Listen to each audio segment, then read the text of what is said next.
Owner's Insurance, simple human sense. Cloud cover slowly beginning to increase across mid-Michigan this Friday morning. Notice also on satellite and radar a couple of sprinkles beginning to show up off to our north and west. Most of this activity is going to be fizzling out as it moves into our region, but still we do have the chance for a couple of pop-up showers and thunderstorms this afternoon. Temperatures 57 degrees in Charlotte, 59 right now in Mason and Ionia. We're at 62 degrees currently over in the city of St. John's. Again, the chance for those pop-up showers and non-severe thunderstorms this afternoon and evening. However, most of us should be staying dry. We have more dry weather, more sunshine, and a lot more heat and humidity moving in over the weekend. We'll talk about the potential impacts from the heat coming up in just a little bit. 6 News This Morning continues. WLNS is here for you, celebrating 75 years of bringing you the news with 6 News This Morning. The clock is ticking as President Trump weighs whether to order U.S. strikes on Iran. Good morning and happy Friday. Today is June 20th. Thank you so much for joining us. I'm Megan Vaselli. 6 News is here for you now with this morning's top stories. Sources say the president is holding out for a diplomatic solution as the conflict between Israel and Iran enters week 2. And as Jared Hill reports, European leaders are set to meet with Iran's top diplomat today in Switzerland with hopes of de-escalating the situation. In a last-ditch effort for diplomacy, President Donald Trump has set a deadline for a decision on whether to strike Iran. I will make my decision whether or not to go within the next 2 weeks. That's a quote directly from the president. Multiple sources tell CBS News that President Trump thinks disabling Iran's most secure underground nuclear site, Fordow, is crucial to stopping Iran from producing nuclear weapons. It is a fact, and the United States government maintains this fact, that Iran has never been closer to obtaining a nuclear weapon. Multiple sources also say the FBI has stepped up monitoring of possible Iran-backed operatives within the U.S. The FBI and the White House have not commented directly. Israel's strikes on Iranian nuclear and military sites now stretches into a second week. The death toll on both sides rising as Iran retaliates. They're targeting civilians because they're a criminal regime. They're the arch-terrorists of the world. Yesterday, Israeli Prime Minister Benjamin Netanyahu said regime change in Iran isn't the goal of the operations, but added that it could happen as a result. With an eye towards de-escalation, today Iran's foreign minister is set to meet with some of his European counterparts in Geneva. In the meantime, the U.S. and other nations are warning their citizens to leave both countries as the conflict persists. Jared Hill, CBS News. A federal judge sides with nearly 24 states, including Michigan, in a lawsuit against the Trump administration. According to the ruling, the administration does not have the authority to tie transportation funding to immigration enforcement. Back in April, Transportation Secretary Sean Duffy issued a directive requiring states that receive transportation grants to either cooperate with federal immigration authorities or lose that funding.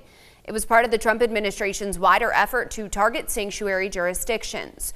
But in response, a group of 20 states sued the administration, arguing Secretary Duffy's directive violates the Constitution. Well, a federal judge agreed, issuing a preliminary injunction that bars the government from tying transportation funding to immigration enforcement, at least for now. The search continues this morning for a missing and endangered 14-year-old girl. Take a close look at your screen. Styla Denton left her home in Eaton County on Sunday and has not been seen or heard from ever since. Michigan State Police didn't say why Styla is considered in danger, but added that she doesn't have her cell phone with her. If you've seen her or know where she could be, call State Police at the number on your screen. Nearly 20 headstones now damaged, some of them even destroyed, after police say someone drove through a cemetery in Fowlerville.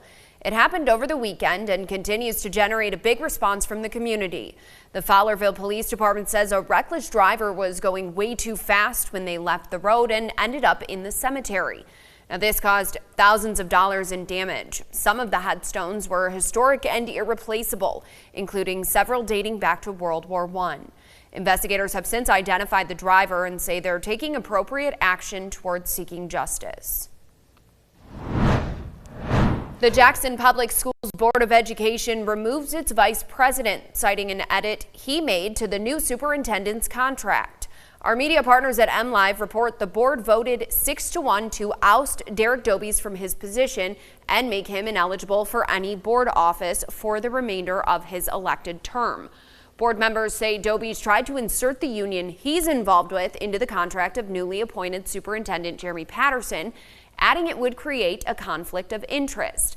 However, Dobies claims the addition of the union would have benefited Patterson. Now, Treasurer Marilyn Acton will take his place as VP of the board.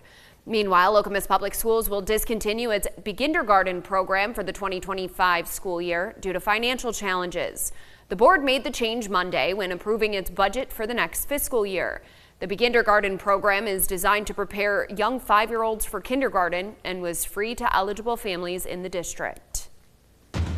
From Storm Tracker 6, this is Weather on the Sixes, sponsored by Auto Owners Insurance. Simple human sense. We were able to cool things down across at least the state of Michigan as we went throughout the overnight hours last night. So temperatures across the area this morning are trending a little bit cooler in the upper 50s to low 60s. Notice off to our west, though, over in the Central Plains, they're already incredibly warm, mid to low 70s being reported this morning. Those areas will potentially see some very dangerous heat as we go throughout the rest of the day today. The threat for that going to be shifting into our region as we move into the weekend. That heat risk going to be major to even extreme across our area Saturday, Sunday, Monday, and even as we move into our Tuesday. So the National Weather Service has already issued extreme heat watches for all of our counties south of I-96 with the potential for our heat indices, or those feels like temperatures, to extend up into the triple digits. The good news is for today, I do think it is going to be rather comfortable. We'll make it up to a high in the low 80s, have some relatively low humidity, but still the chance for maybe an isolated shower or non-severe thunderstorm. Now, in order to prepare for that heat wave that we have moving in over the weekend, a really good idea to start hydrating now to give your body some time to adjust, so when that heat comes in, you don't have to deal with any dehydration symptoms. All right, Kendall, good advice. Thank you. We appreciate it. Coming up in our What's on the Web segment, we'll take you to the Eaton County Fairgrounds, where the Charlotte Bluegrass Festival now is underway. Your time is 6:37. Thanks for starting your day with 6 News this morning.